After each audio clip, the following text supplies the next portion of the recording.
I didn't tell anyone I was coming. Not because I wanted to surprise them, but because I was tired of being the only one who kept showing up. The plane touched down just after dawn. Sacramento looked exactly the way I left it 7 years ago, flat-wide skied and already too bright. I had only one bag small enough to keep under the seat. On my lap sat a little brown box tied with string corners dented from the overhead bin. Inside was Grandpa Frank's old transistor radio, the one he used to keep on the porch in the summers. I'd repaired it myself. New knob, fresh batteries cleaned out the dust behind the dial. I imagined him holding it, pretending not to smile. The cab turned onto our street, maple-lined and quiet like always. Number 2417 still had the chipped mailbox, the one I painted with him when I was 11, but the porch light was off. No newspaper, no signs of life. I paid the driver and stepped out. The lawn was overgrown. The air smelled faintly of dry leaves and something else, something like a house no one had breathed in for days. I knocked once, then again. No answer. The curtains were drawn. The wreath Mom used to hang after Thanksgiving wasn't on the door. I stood there longer than I meant to the gift box still in my hands. I checked my phone. No messages. Just an old reminder to refill Grandpa's blood pressure meds. The front steps creaked beneath me when I finally sat down. I didn't know yet that I had arrived in the right place at the wrong time, or maybe the only time left. I was still sitting on the front steps when I heard the squeak of a garden hose being dragged across concrete. Across the street, a woman in a fleece robe and slippers was watering a small patch of yellowing grass. She waved, then squinted. "Lily," she called. "Is that you?" It took me a second. "Mrs. Garcia?" I said, standing. Her face was fuller than I remembered, but the warmth in her voice hadn't changed. "Well, I'll be—" She smiled, crossing the street with a slow, careful pace. "I thought you were in Seattle, right?" I nodded. "I am. Just got in." She looked past me at the dark windows. "They're not home, hon," I figured. I tried to keep my tone light. "You wouldn't happen to know where they went?" Mrs. Garcia hesitated, tugging at the end of her sleeve. "Margaret said something about Hawaii. Big family trip. Left just after Christmas." "Hawaii," I repeated. She nodded. "Maui, I think. Told me Franklin didn't want to go. Too old for long flights," she said. Her eyes flicked back to the house. "Figured you were with them." "I wasn't," I said. The wind picked up, catching the hem of my coat. Mrs. Garcia seemed to notice the shift in my voice. "You didn't know?" I shook my head. "No one told me." "Oh." She glanced down, then said gently, "Listen, I don't mean to worry you, but the ambulance came maybe 10 days ago. I saw them load Franklin in. Looked bad. Thought someone would have told you." Her voice softened. He collapsed out front near the mailbox. Paramedics looked serious. My fingers went cold. "Which hospital? County General, I think?" "Thank you." I swallowed, trying to keep my voice steady. She gave a small, worried nod and crossed back over garden hose, still trailing behind her. I stood there, phone in my hand, but I didn't call anyone. I already knew who wasn't going to answer. The woman at the reception desk wore glasses too big for her face and a lanyard that said Mona. When I gave her his name, she blinked, typed, then looked up slowly. "Franklin Adams, ICU, 6th floor." She hesitated. "Are you family?" "I'm his granddaughter," I said. "No one's been by?" she murmured, almost to herself. "Not even once." She handed me a visitor badge and buzzed me through. The elevator smelled like lemon cleaner and something underneath it, metal or memory. I watched the numbers light up one by one. When the doors opened, the hallway felt colder than the lobby, the kind of cold that sinks through fabric and into skin. Room 623. I walked slower than I meant to. His room was at the far end. A curtain was drawn halfway. A monitor beeped rhythmically from inside, steady and unbothered. When I stepped in, I didn't recognize him at first. He looked smaller. His face was sunken, the skin around his eyes hollow and yellowed. Tubes snaked into his nose and mouth into his arms. A machine by the bed hissed gently, forcing air in and out of his chest with mechanical precision. His hands, rested palm-up fingers curled slightly as if waiting for something he'd long stopped reaching for. I stood there for a while, the door half open behind me. I didn't cry. Not then. I just listened to the machine breathe for him. Eventually, I stepped forward, pulled the chair close. My knees bent slowly like my body knew something my brain hadn't caught up to yet. I rested my hand on his. It was dry, cool, familiar. "Hi, Grandpa," I whispered. "It's me." No response, no flutter of an eyelid, no twitch. Just the quiet churn of the ventilator and the occasional blip from the monitors. I reached into my bag and took out the little brown box. Set it gently on the table near the window, his old radio now fixed useless. He wasn't there to hear it, but I needed him to know I brought it anyway. I waited until I was out of the ICU wing, past the hand sanitizer stations and the too bright hallway. I found a quiet bench near the elevators and opened my phone. I didn't expect her to pick up, but she did on the second ring. The screen flickered, then settled. Blue sky, palm trees, a shimmering pool behind her shoulder.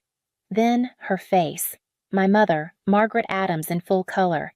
Sunglasses perched on her head, drink in hand, sun-kissed and smiling like it was just another Tuesday.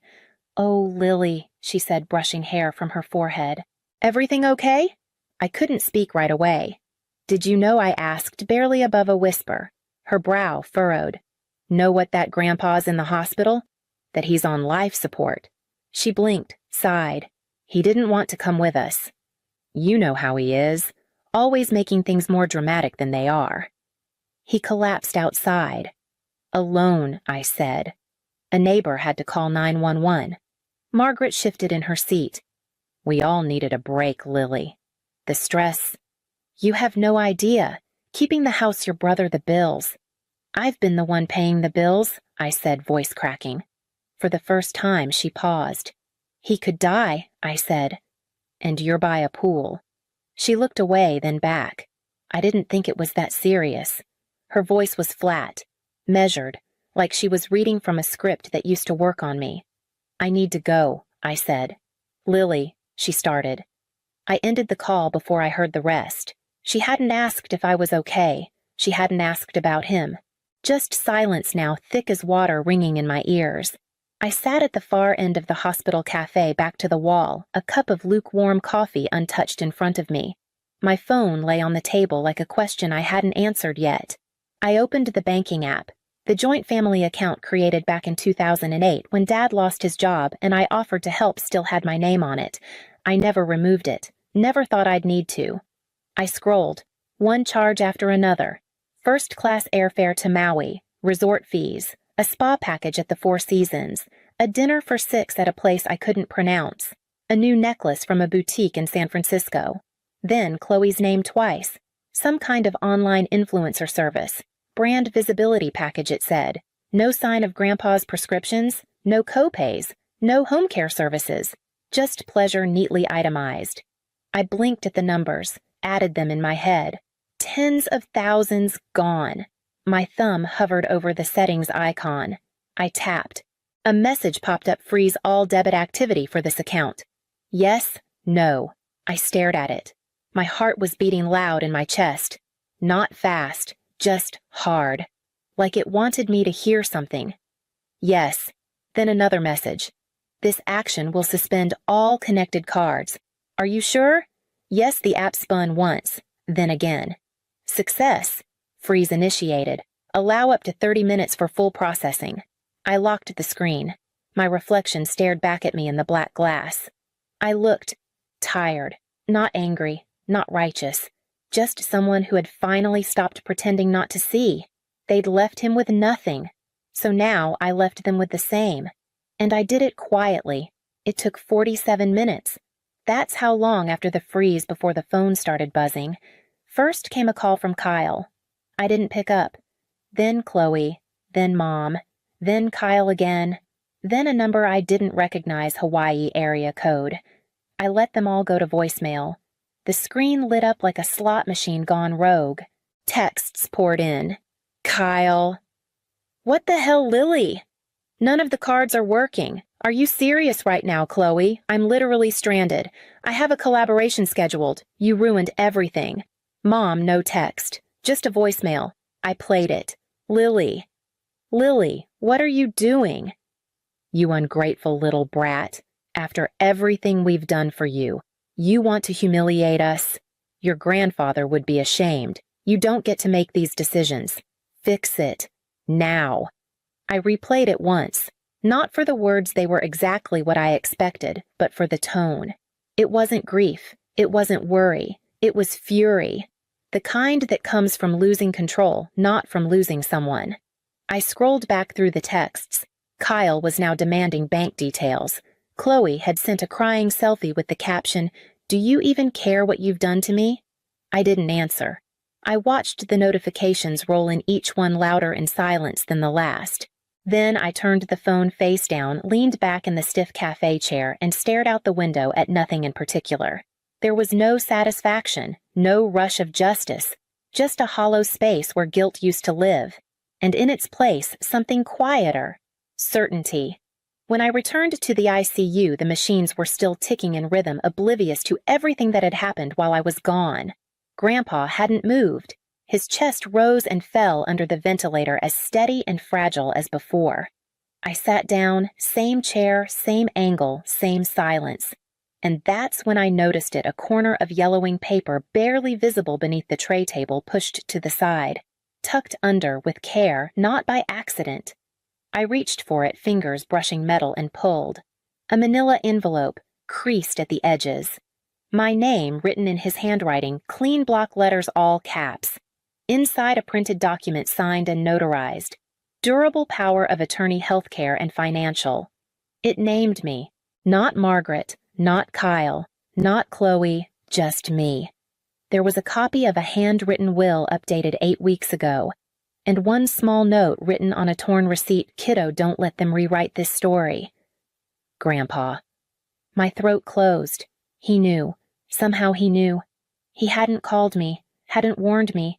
Maybe because he couldn't. Maybe because he believed I'd come anyway. Or maybe this was the warning, left exactly where I'd find it.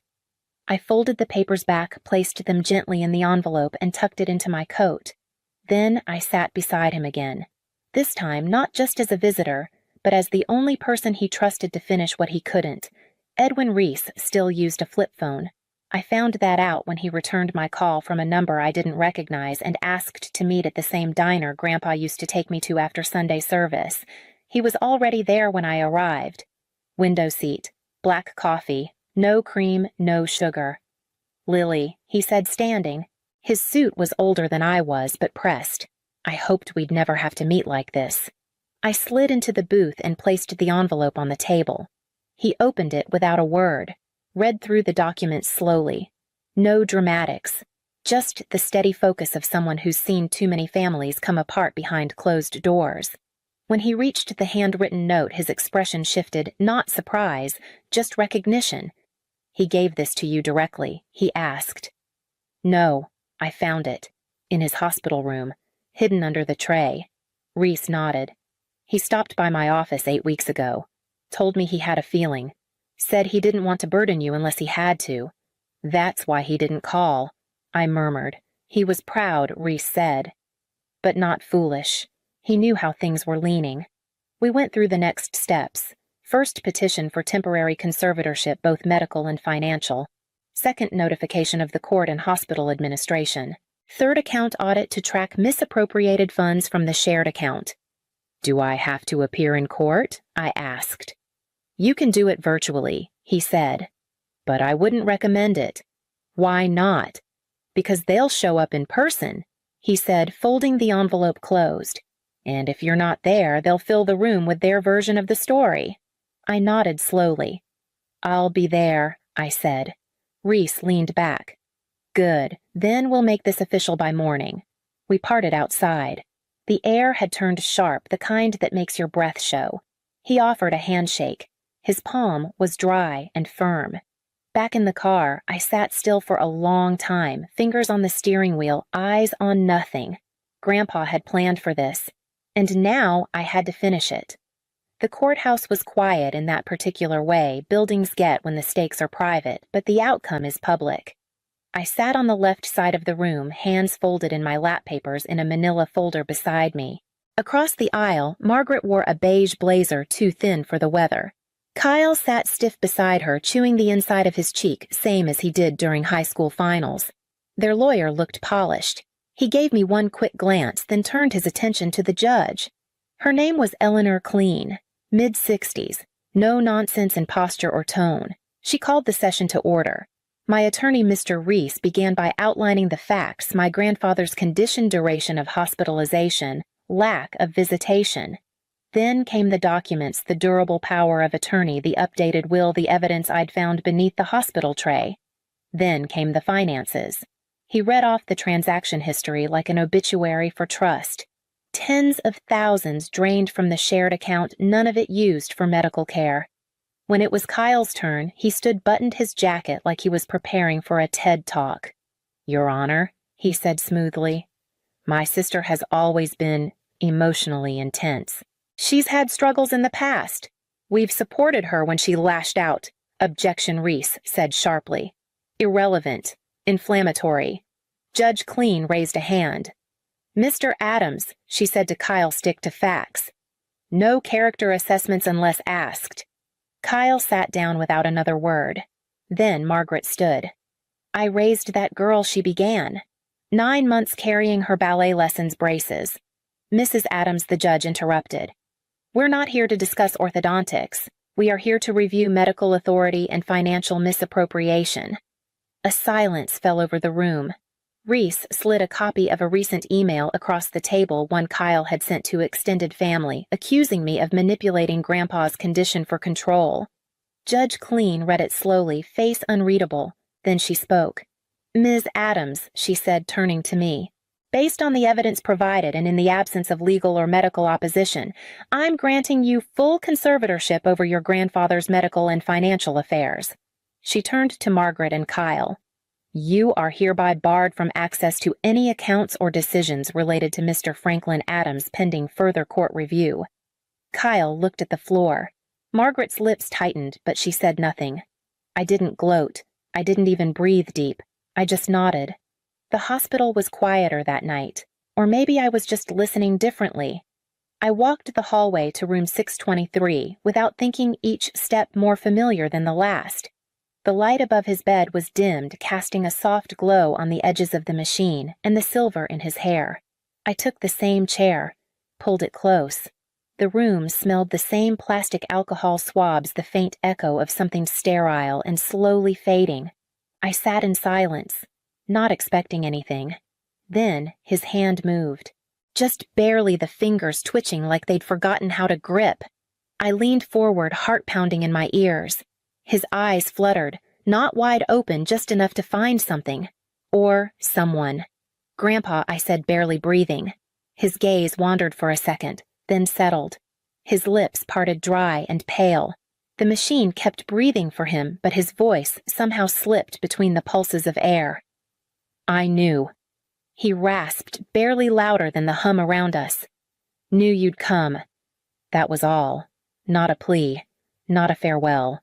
Just a truth he'd kept safe until I arrived. I didn't cry. I only pressed my forehead gently to his hand, still warm this time. Held it like I was afraid it would float away. And in that moment, I stopped waiting for someone else to do what needed doing. He had waited long enough. Grandpa passed 3 days later. Peacefully, they said. The machines stopped before sunrise. I was there. Not holding his hand, he didn't need that. I just sat close enough that he wasn't alone. The funeral was small, quiet, just how he would have wanted it. No slideshow, no flowers flown in. Just the minister from his church, a wooden urn, and the folding chair he used to sit on every afternoon with a glass of iced tea. I didn't tell Kyle or Margaret the date. Chloe found out anyway, tried to show up. Security stopped her at the gate. She shouted something about forgiveness and how dare you, but I never turned around. The service had already started. Afterward, I sat in his old chair on the porch. The radio I'd fixed sat next to me. I turned it on. Static. Then a song low and warbled something from the 50s he used to hum while painting the fence. That night, I filed the paperwork to start a foundation in his name, the Porchlight Fund, a small nonprofit built from what remained of the estate dedicated to elder care patients without family. No big ambitions, just enough to pay for someone to sit beside them, make sure their meds were filled, that they were seen. I kept the name simple because he was. Weeks later, a letter came from the county. Margaret and Kyle were filing for review, contesting the will, claiming undue influence. I mailed back copies of the hospital records, the signed documents, and a copy of the voicemail. Margaret left me the one where she called me ungrateful. I never heard back. Some stories don't need repeating. Some families don't need reunion. The text came on a Sunday morning. Kyle, you happy now? We lost everything. He was our grandfather too. I stared at it for a long time. Not because I didn't know what to say, but because I knew exactly what I wouldn't. No argument, no defense, no apology. I opened the message field, typed one line, and hit send. Me, you were never mine to lose. That was it. No more calls, no more shouting through lawyers, no more staged sorrow or broken inheritance. Just a silence I could live with. And somewhere I believed he would have understood.